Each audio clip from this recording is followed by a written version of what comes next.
नमस्कार, मैं सोहन सिंह। आप देख रहे हैं बीपीटीएम बुलेटिन। आज की बड़ी खबर शुरू करते हैं आज की ताजा खबरें और मुख्य समाचार कोरोना अपडेट के साथ।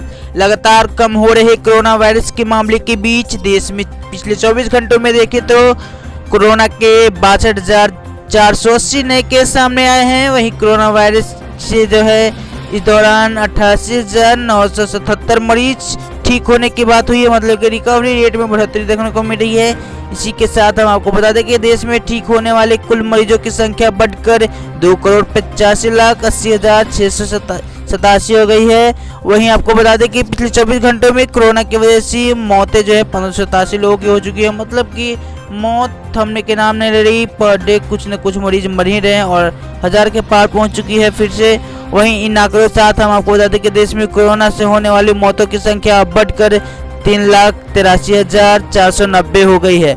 वहीं एक नजर डाल लेते हैं देश भर में कोरोना के अपडेट पे। आपको बता दें कि कुल संक्रमण के मामले 2,97,62,793 हो गए हैं। कुल ठीक हुए मरीज 2,85,80,667 हो गए हैं। वहीं कुल मृतक की संख्या अब 3,83,490 पहुंच चुकी है। कुल एक्टिव केस की बात करें तो 7,98,656 है। वहीं कुल वैक्सीनेशन हो चुके हैं 26,79,60,399 की वैक्सीनेशन हो चुकी है। वैक्सीनेशन में लगातार जो है बढ़ोतरी देखने मिल रही है। वहीं आपको याद है कि देश में कोरोना की लहर जो है दूसरी लहर बहुत हद तक कम देखने को मिल रही है। वहीं अभी भी शांत होने वाली नहीं दिख रही, क्योंकि जल्द ही तीसरी लहर का अनुमान लगाया जा रहा है। और आपको टीके लगाने के बाद भी सावधान रहने की बहुत ही ज़्यादा ज़रूरत है। और डॉक्टर्स जो है लगातार प्रयास कर रहे हैं टीके के लिए। बच्चों के टीके के लिए 2 से 12 साल के लिए भी ट्रायल चल रहा है। वहीं कोविड-19 से बचने के लिए आपके लिए सरकार हर एक कोशिश कर रही है और वैक्सीनेशन को बहुत तेज़ी से बढ़ावा दे रही है। वहीं कोरोना की टेस्टिंग भी बढ़ा दी गई है। वहीं पर डे जो है बहुत से लोगों की टेस्टिंग और सैंपल की जाँच की जा रही है।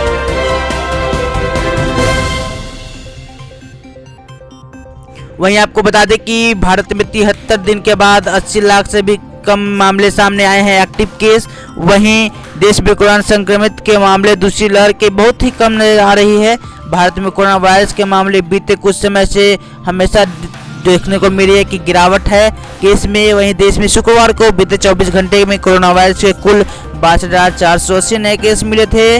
वहीं इस दौरान इससे 1587 लोगों की मौत हुई थी। आज मिले कोरोना केस के कल की तुलना में करीब 5,000 कम है। वहीं आपको बता दें कि यहाँ ध्यान देने वाली कुछ खास बात यह है कि एक्टिव केस में 73 दिन सबसे निचले स्तर पर यह आंकड़ा साबित हुआ है और अब घटकर जो है 79,8656 हो चुके हैं। वहीं आपको बता दें कि देश में कुल संक्रमित के मामले भी अब बहुत हद तक जो है घट रही है एक्टिव केस। और यहाँ पे जो भी आप देख रहे हैं कि 24 घंटे में 88,000 के लगभग कोरोना के केस आए हैं। और अब ये जो है बहुत ही कम है पिछले दिनों के मुकाबले केस, क्योंकि अब जो है कोरोना के मामले जो है जितने भी केस है वो पॉजिटिविटी रेट जो है बढ़ रहा है। वहीं रिकवरी रेट में भी बहुत ही आपको ज़्यादा देखने को मिल रही है। अभी 7,98,000 के लगभग जो है रिकवर हो चुके हैं लोग। वहीं 73वें दिन जो है 8 लाख से कम केस है और पर डे जो है केस एक्टिव केस जो है घट ही रहे हैं। और रिकवरी रेट जो है अब 96.03% हो गई है। वहीं एक्टिव केस घटकर अब 3% हो गई है, मतलब कि एक्टिव केस बहुत ही कम है और रिकवरी रेट भी ज़्यादा है। इसका मतलब ये है कि अब कोरोना की दूसरी लहर जो है धीरे धीरे समाप्ति के कगार पर आ रही है। वहीं एक्सपर्ट का कहना है कि दूसरी लहर जैसे ही ख़त्म हो रही है, लेकिन हमें जो है थोड़ी सी भी लापरवाही नहीं करनी है, क्योंकि तीसरी लहर सितंबर से अक्टूबर के महीने में आ सकती है, दस्तक दे सकती है और वो भी खतरनाक होगी। वहीं कुल संक्रमित की संख्या जो है भारत में दूसरा स्थान है। पूरा विश्व के देखें तो भारत में कुल संक्रमित के मामले का दूसरा स्थान है। और भारत में जो है कोरोना वायरस का ये जो कहर है उससे अभी हमें राहत मिलती हुई दिख रही है और हमें अभी सचेत रहने की ज़रूरत है। सबसे पहला नंबर पे अमेरिका है, जो अभी सबसे जल्दी जो है कोरोना वायरस से निजात पाने में सक्षम हो रहा है। वहीं दूसरे नंबर पे हमारे देश में अभी एक्टिव केस सबसे कम है।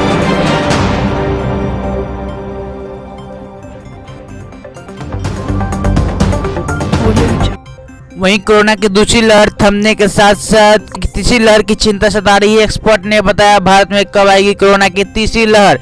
तीसरी लहर की आशंका है और इसे निपटने के लिए बहुत से जो है यहाँ पे नियम बताए जा रहे हैं। भारत में कोरोना की दूसरी लहर मंद पड़ने के साथ ही तीसरी लहर की आशंकाएं और इसे निपटने के लिए तैयारियों ने जोर पकड़ लिया है।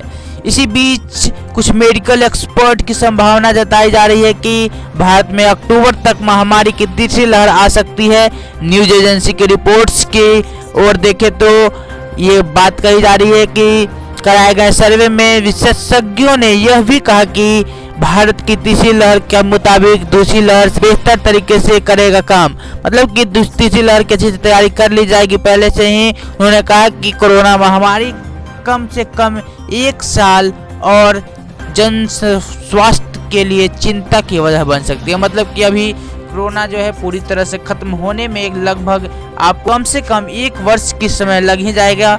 और आपको बता दें कि देश में 24 घंटे में 4 लाख से भी अधिक केस दर्ज किए गए हैं अभी भी। और जो दूसरी लहर के लिए जो है अब धीमी देखने को मिली है। मतलब कि दूसरी लहर जो है धीरे धीरे समाप्ति के कगार पे है, लेकिन हमें तीसरी लहर के लिए तैयार रखना है, थोड़ी सी भी ढील नहीं देना है और हर एक कोविड-19 की गाइडलाइन को पालन करना है।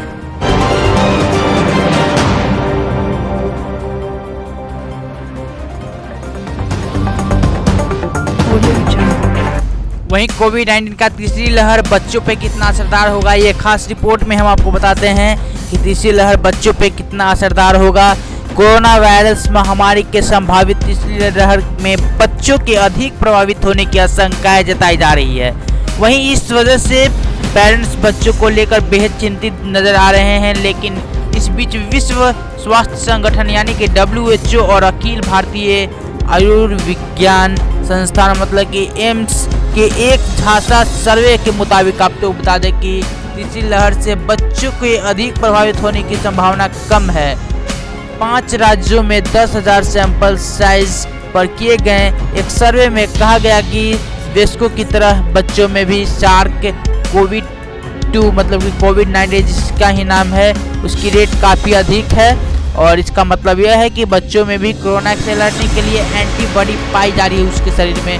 मतलब कि जिस तरह से ये बुजुर्गों को युवाओं को इफेक्ट कर रहा है उसी तरह बच्चों को ही करेगा। बच्चों के लिए खास नहीं है, बच्चों के शरीर में भी एंटीबॉडी जो है बढ़ रहा है। 5 राज्यों में 10,000 से अधिक सैंपल लिए गए और उस पर सर्वे किया गया जिससे ये पता चला है कि बच्चे के बॉडी में भी एंटीबॉडी जो है बनेगा और वो भी कोरोना वायरस से लड़ने में को मदद करेगा। बच्चों में भी कोरोना से लड़ने के लिए एंटीबॉडी पाई जा रही है उनके शरीर में, ये सर्वे में पता लगा है। इससे ये क्लियर होता है कि बच्चों के लिए खास जो है इफेक्टिव नहीं होगा, सबके लिए सामान्य है। वहीं प्रधानमंत्री नरेंद्र मोदी ने कोविड-19 के फ्रंटलाइन वर्कर्स के लिए प्रधानमंत्री नरेंद्र मोदी ने एक क्रैश कोर्स लॉन्च किया है। इसके साथ ही उन्होंने महामारी कोविड-19 को लेकर देश की तैयार रहने का संदेश दिया। उन्होंने कहा कि आज से शुरू किया जा रहा है क्रैश कोर्स के जरिए 1 लाख वॉरियर्स को महामारी का सामना करने के लिए तैयार किया जाएगा। उनका ये खास बात सुनिए। कोरोना की दूसरी वेव में हम लोगों ने देखा कि कोरोना वायरस का बदलना और बार बार बदलता स्वरूप किस तरह की चुनौतियां हमारे सामने ला सकता है। ये वायरस हमारे बीच अभी भी है और जब तक ये इसके म्यूटेड होने की संभावना भी बनी हुई है, इसलिए हर इलाज, हर सावधानी के साथ साथ आने वाली चुनौतियों से निपटने के लिए हमें देश की तैयारियों को और ज्यादा बढ़ाना होगा। इसी लक्ष्य के साथ आज देश में 1 लाख फ्रंटलाइन कोरोना वॉरियर्स तैयार करने का महाअभियान शुरू हो रहा है। साथियों, इस महामारी ने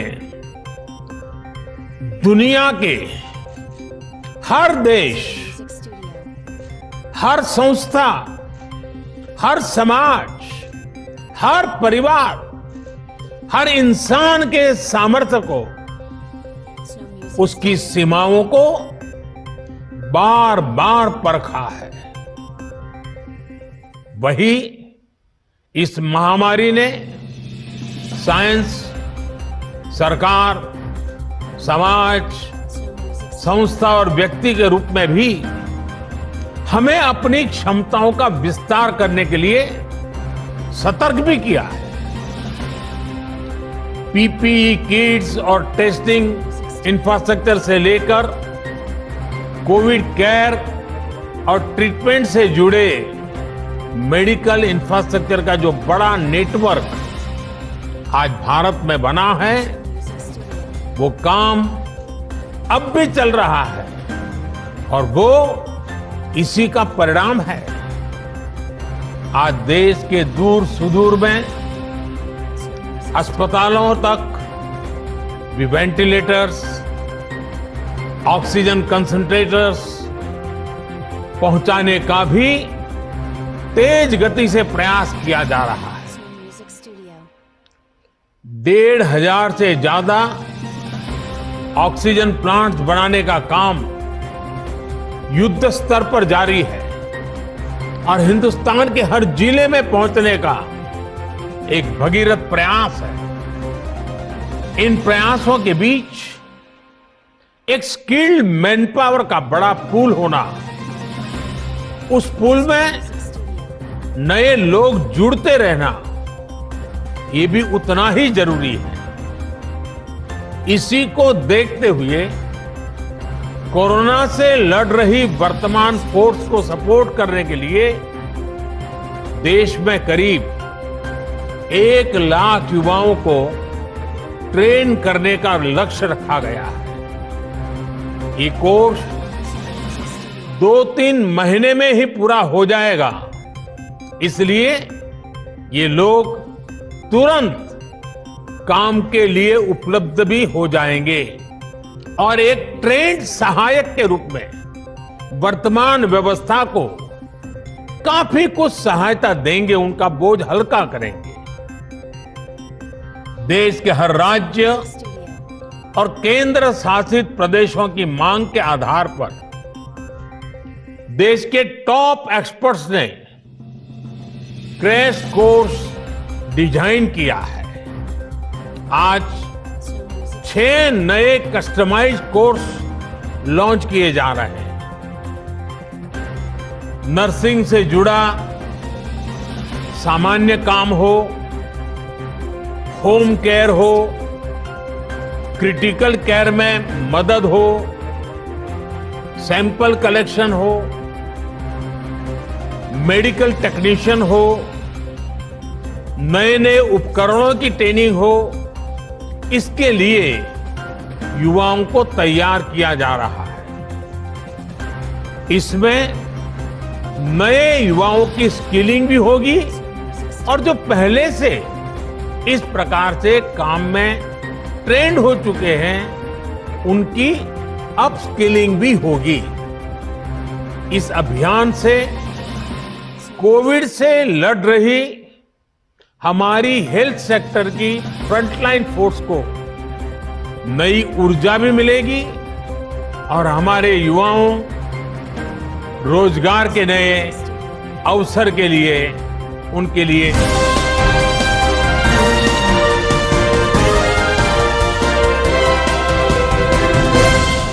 वहीं अगली खबर है दिल्ली से। हाईकोर्ट ने चिंता जताई है कोरोना के लिए, बाजारों में उमड़ रही है भीड़। दिल्ली हाईकोर्ट ने लिया संज्ञान, दिल्ली में लॉकडाउन हटते ही लोगों की लापरवाही देखी जा रही है। दिल्ली हाईकोर्ट ने शुक्रवार को राजधानी के विभिन्न बाजारों को कोविड-19 प्रोटोकॉल के उल्लंघन का संज्ञान लिया और कहा कि इस तरह से उल्लंघन केवल कोरोना की तीसरी लहर को तेज करेंगे, जिसकी अनुमति नहीं दी जा सकती है। हाईकोर्ट ने केंद्र और दिल्ली सरकार को इस संबंध में सख्त कदम उठाने और दुकानदारों को जागरूक करने के लिए और बाजारों और विक्रेताओं के समूह के साथ बैठक करने को कहा और उन्हें सभी प्रोटोकॉल्स को पालन करने के लिए निर्देश देने के लिए कहा है। आपको बता दें कि दिल्ली में जैसे ही लॉकडाउन हटा, लॉकडाउन के नियमों जब खत्म हो गए तो बाजार में भीड़ उमड़ने लगी और भीड़ के साथ जो है बाजार में बगैर मास्क के लोग घूमने लगे और इतनी ज़्यादा भीड़ लगने लगी कि कोई भी जो है सोशल डिस्टेंसिंग का पालन नहीं हुआ और फिर जो है तीसरी लहर की दावत देने वाली बात समझ में आ रही है। जैसे कि दूसरी लहर यहाँ पे थमती हुई दिख रही है, उसी तरह लग रही है कि अब जो है लोग लापरवाह हो गए हैं लॉकडाउन खत्म होने के बाद ही। वहीं दिल्ली हाईकोर्ट ने संज्ञान लिया है वहाँ के सरकार से और उन्होंने कहा है कि सभी दुकानदारों को, जितने भी ठेले वाले हैं या फिर जितने भी दुकानदार हैं या फिर जितने भी बाजार के लोग हैं, उन सभी को यह निर्देश दिया जाए कि पूरी तरह से कोविड-19 के गाइडलाइंस को पालन करें और कोरोना के वायरस से अपने आप को बचाने में, अपने देश को बचाने में सहायता करें सरकार को, और जो है तीसरी लहर को आने से रोकने का प्रयास करें, न कि उन्हें दावत दें। इस तरह से जो है लॉकडाउन खत्म होने के बाद कोविड-19 के गाइडलाइन का पालन नहीं करना कोरोना के तीसरी लहर को दावत देने के समान है और ये लापरवाही जो है दिल्ली में नहीं देखी जाएगी। वहीं कोर्ट जो है, हाई कोर्ट जो है बर्दाश्त नहीं करेगी। इसके लिए सख्ती जो है बरतने के लिए हाई कोर्ट ने आदेश जारी किया है और उन्होंने कहा है कि जल्द से जल्द जो है इसके लिए एक्शन लिया जाए, क्योंकि इस तरह से जब भीड़ उमड़ेगी बाजार में तो कोविड की तीसरी लहर जल्द ही आने की संभावना है और इससे फिर बचना बहुत ही मुश्किल हो जाएगा। तो अपने को है तैयार रहना है कोविड-19 से, तीसरी लहर से बचने के लिए।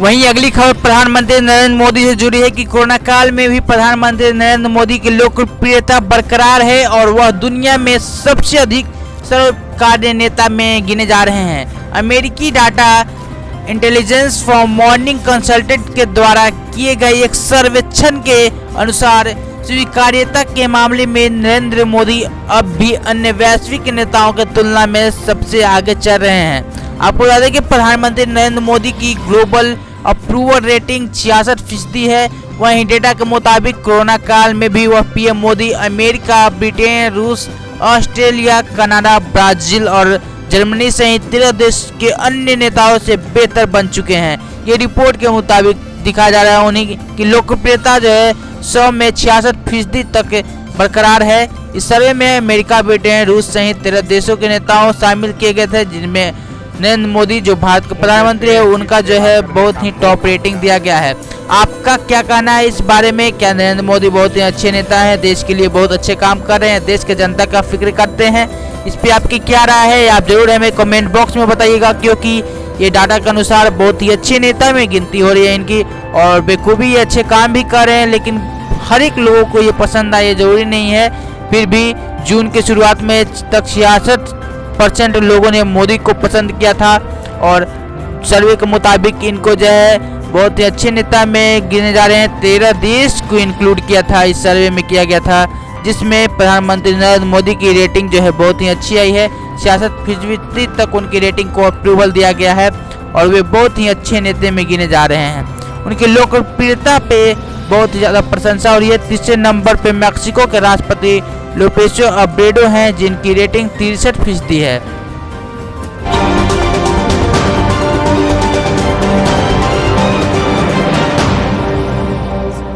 खबरों के इस बुलेटिन के बीच एक नजर डाल लेते हैं मौसम समाचार की ओर। बिहार में बारिश से अभी राहत मिलने की कोई आसार नहीं। वहीं मानसून के राजस्थान, पंजाब के कुछ हिस्सों और हरियाणा के तरफ बढ़ने के लिए स्थगित अनुकूलित अनुमान लगाया जा रहा है। वहीं मौसम विभाग ने बताया कि बिहार, उत्तर प्रदेश, उत्तराखंड, पूर्वी मध्य प्रदेश, छत्तीसगढ़ और झारखंड में आज तेजी से हवाएं चलेंगी और साथ ही साथ मध्यम से भरी भरी बारिश भी होने की संभावना जताई जा रही है और कई स्थानों पर आकाशीय बिजली गिर सकती है।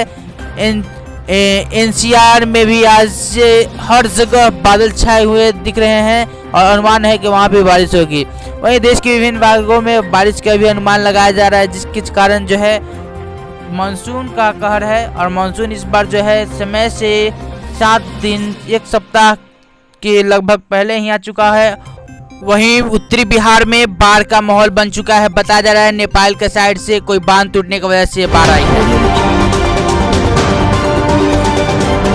वहीं एक नजर डालते हैं पेट्रोल डीजल के बढ़ते कीमतों की ओर। पेट्रोल डीजल के प्राइस दिन पर दिन बढ़ रहे हैं।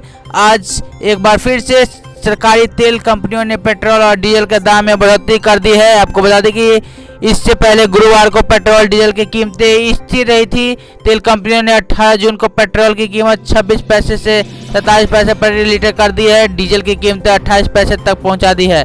ऐसे में कई राज्यों में पेट्रोल की कीमत 100 रुपये के पार कर गई है। वहीं दिल्ली के बाजार में पेट्रोल की कीमत बढ़कर 96.93 रुपये प्रति लीटर हो गया है। वहीं मुंबई, चेन्नई, जयपुर, बेंगलोर समेत कई शहरों में कीमत उछाल आया है।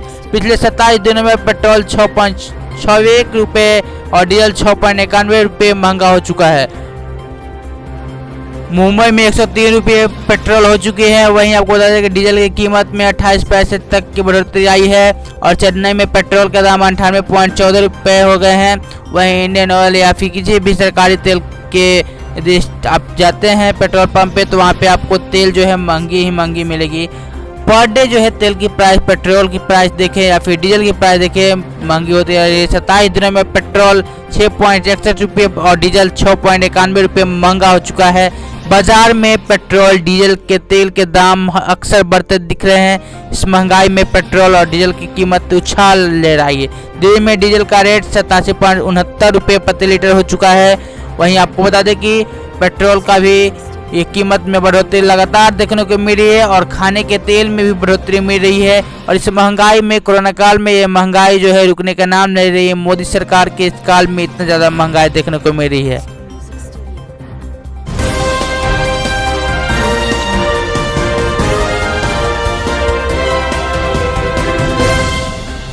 वहीं अगली खबर वेस्ट बंगाल के पॉलिटिक्स से जुड़ी है। बंगाल में सियासी पारा चढ़ता ही जा रहा है और जब से मुकुल रॉय ने तृणमूल कांग्रेस में वापसी का फैसला लिया है तब से भारतीय जनता पार्टी उनकी विधायिका छीनने की कोशिश में जुट गई है। नंदीग्राम से विधायक और विपक्ष के नेता शिवेंदु अधिकारी ने विधानसभा के स्पीकर को याचिका दी है और ये मांग की है कि टीएमसी से घर वापसी करने वाले मुकुल रॉय की विधायिका छीनने की कोशिश में बीजेपी लगातार प्रयास करी है और छीनने के लिए अपील की है। बीजेपी को झटका देकर टीएमसी में घर वापसी करने वाले मुकुल रॉय के खिलाफ बीजेपी नेता शुभेंदु अधिकारी ने उन्हें विधानसभा से अयोग्य ठहराने की कार्रवाई तेज कर दी है। उन्होंने ये याचिका दी है कि उन्हें अयोग्य है वो और टीएमसी में वापस जो है वो गए हैं। इससे बीजेपी जो है भड़क उठी है। आपको बता दें कि कुछ दिन पहले ही भारतीय जनता पार्टी का दामन छोड़ तृणमूल कांग्रेस में वापसी करने वाले मुकुल रॉय के खिलाफ बीजेपी ने कार्रवाई तेज कर दी है। बीजेपी नेता शुभेंदु अधिकारी ने बृहस्पतिवार को कहा कि पार्टी के विपक्ष में पश्चिम बंगाल विधानसभा के मुकुल रॉय को अयोग्य ठहराने की अपनी मांग के समर्थन में कागजी कार्रवाई पूरी कर ली है और रॉय हाल ही में बीजेपी में तृणमूल कांग्रेस में शामिल हुए हैं। तृणमूल कांग्रेस ने उन्हें सवाल किया कि अधिकारी ने अपने पिता शिशिर अधिकारी के लोकसभा की सदस्यता से इस्तीफा देने को कहा है।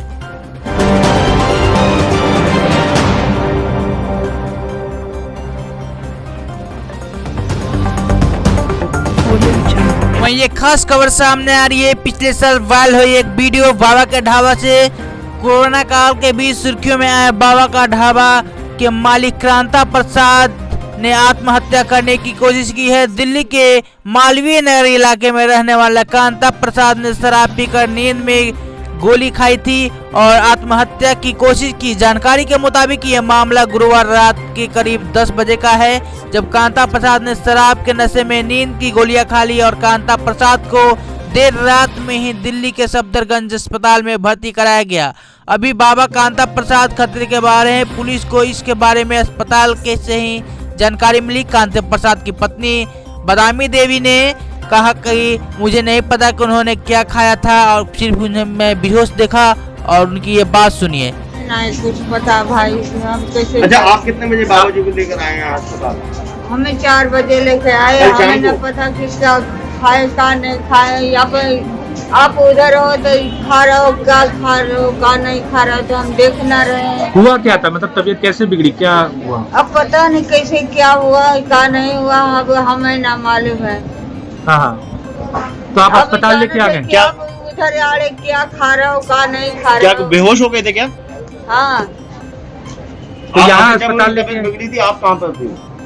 हमें बाहर बैठे थे। ये घर पर थे या ढाबे पर थे आप? घर पर नहीं, ढाबे पर हमें बैठे रहे। अब 4 आदमी हो अंदर, 4 आदमी के बीच में हमें जाना बेकार है।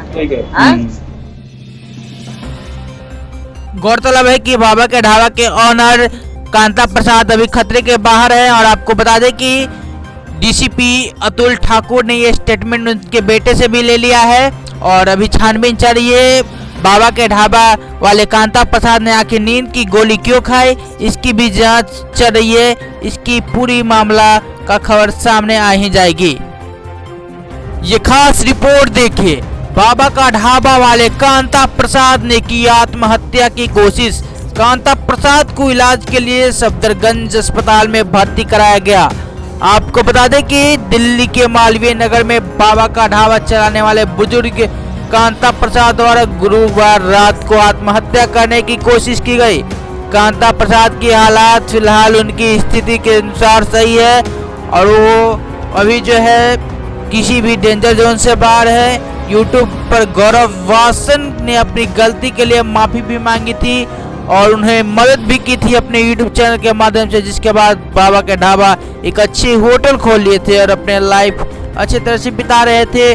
और डॉक्टरों से पता चला कि उन्होंने नींद की गोलियां खाई थी और उन्होंने क्यों गोलियां खाई इसकी अभी तक पता नहीं चल पाया है। और आपको बता दें कि जहां फिलहाल उनकी हालात स्थिर बताई जा रही है, वो जो है मौत के मुंह से बाहर आ चुके हैं, उन्हें अभी कोई खतरा ज़्यादा नहीं है। वहीं शराब भी पी हुई थी बाबा, जिसके बाद वो बेहोश पाए गए थे। मतलब कि नींद की गोली खाने से पहले बाबा के ढाबे वाले कांता प्रसाद ने शराब पी।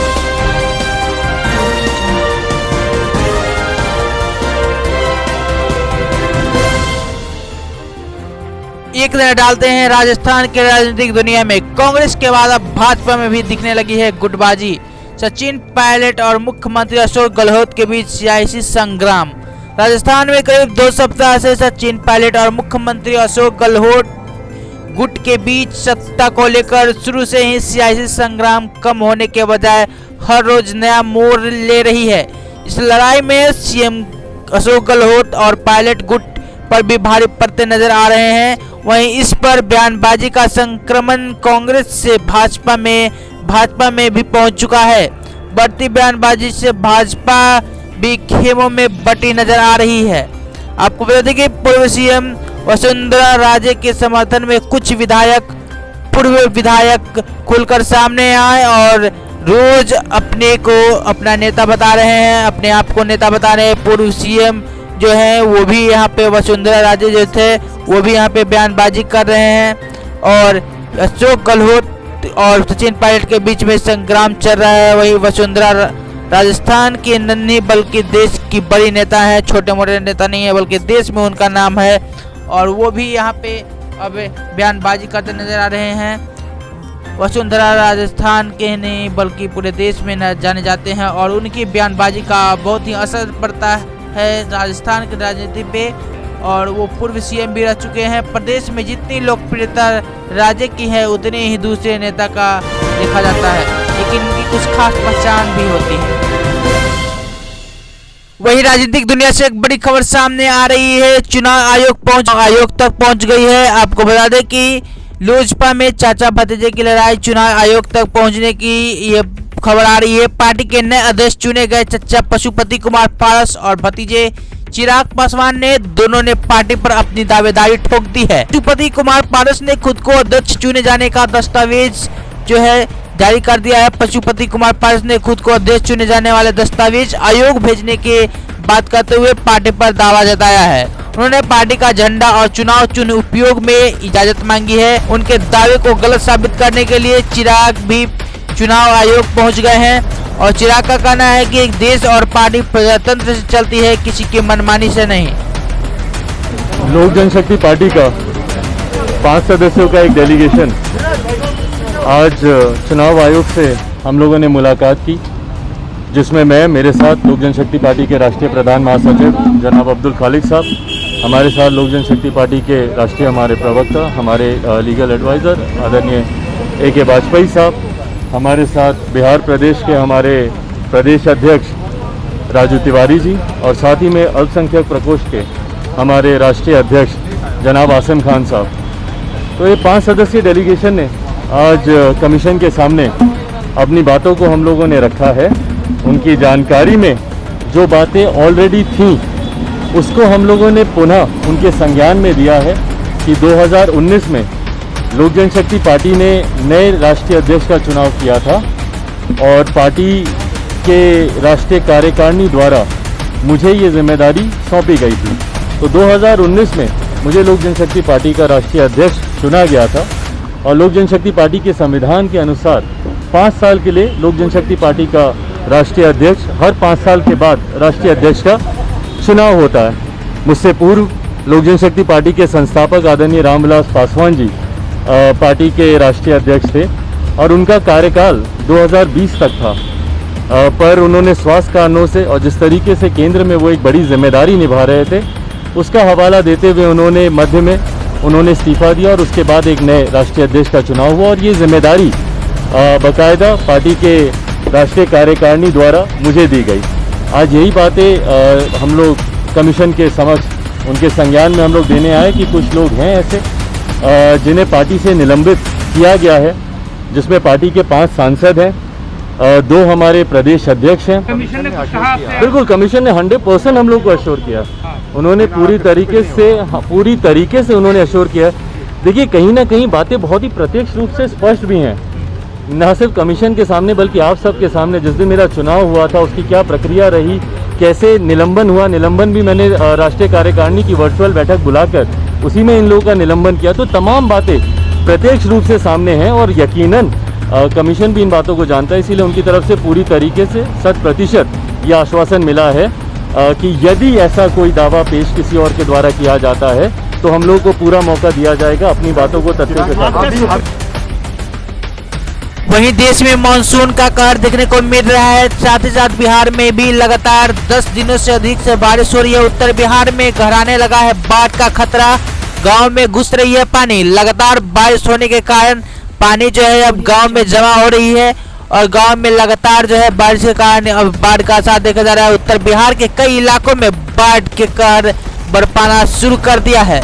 जी हाँ, हम आपको बता दें कि बिहार के अनेक गांव में भी बाढ़ के पानी जो है अब असर देखने को मिला है। बारिश का पानी जमा रहा है। मुजफ्फरपुर के 3 प्रखंड में गंडक तबाही मचा रही है। गंडक नदी के बांध टूटने के कारण भी ये पानी जो है बहकर गांव तक बहुत ज्यादा धार से आ रही है और ये जो है अब बाढ़ का खतरा सामने आ रहा है।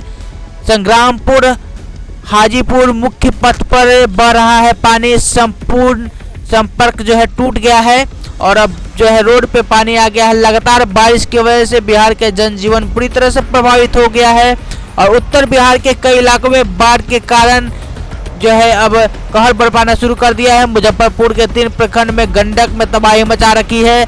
साहेबगंज व पारू के दरिया इलाके में करीब 2 दर्जन गांव बढ़ गया है, पानी से घिरा हुआ है। दोनों प्रखंड के करीब 600 घरों में बाढ़ का पानी घुस गया है। वहीं सरैया के कई गांवों में आंशिक रूप से बाढ़ का चपेट दिखाया जा रहा है। लगातार बारिश के कारण ऐसा प्रकोप रहा है। वहीं नेपाल से छोड़ा गया पानी जिसके चलते बिहार में कई जिलों में हाहाकार मच गया है और ये गंडक नदी के बांध टूटने के कारण हुआ है।